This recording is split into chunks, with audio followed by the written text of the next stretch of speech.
Hello everyone. Today we are going to see what are the various modes of acquiring property.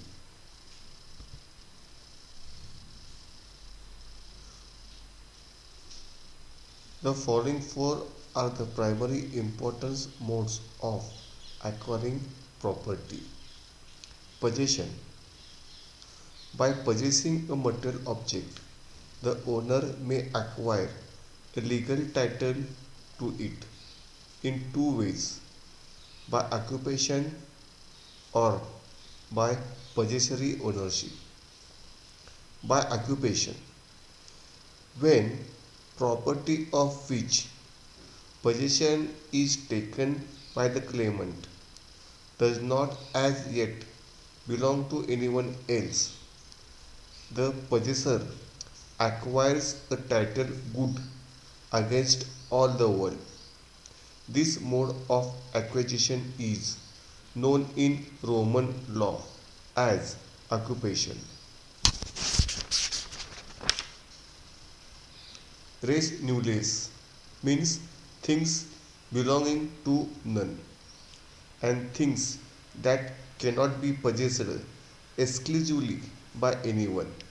Example, fishes in the sea. Res nullius belongs by absolute title to him who first obtains possession of it.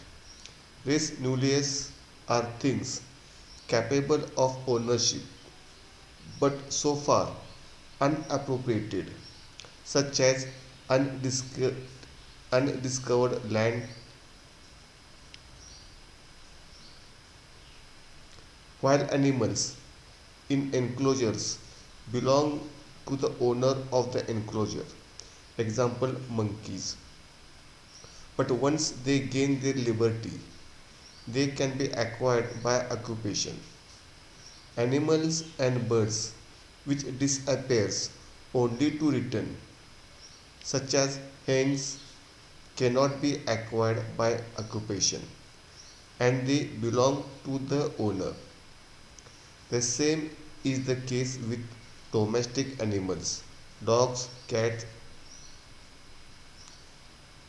Next mode is by possessory ownership.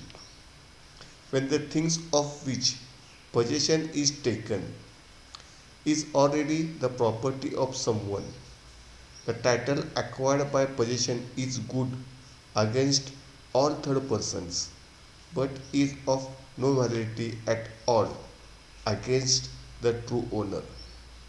This is known as acquiring property by possessory ownership. For example, thus A is in the possession of B's book, rightly or wrongly. As against B, A has neither a right nor a title. If therefore B claims the book, A has no answer to B's claim.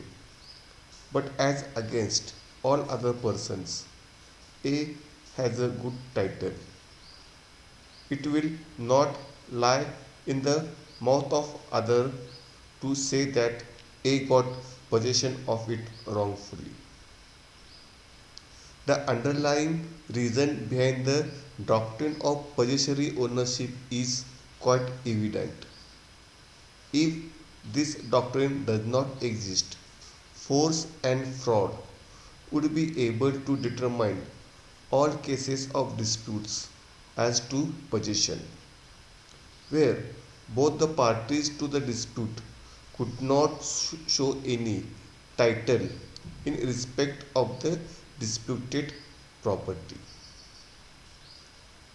The second mode of acquiring property is by prescription. Prescription may be defined as the effect of lapse of time in creating and destroying rights.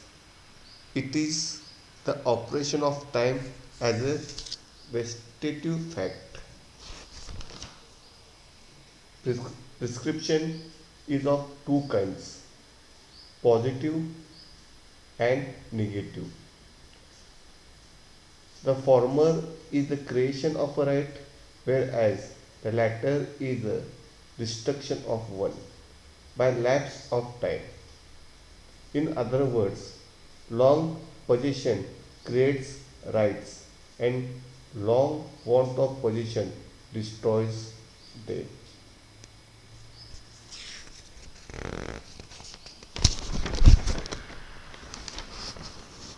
The third mode of acquiring property is by agreement. The third method by which property are acquired is by agreement. Agreements are of two kinds, assignment and grant. By the former, existing rights are transferred from one owner to another. By the latter, new rights are created by way of encumbrances upon the existing right of the grantor. The last method of acquiring proprietary right is by inheritance. In respect of the death of their owner, all rights are divided into two classes, being either inheritable or uninheritable. A right is inheritable if it survives the owner, uninheritable if it dies with him. Proprietary rights are usually inheritable, while personal rights are not, save in exceptional cases.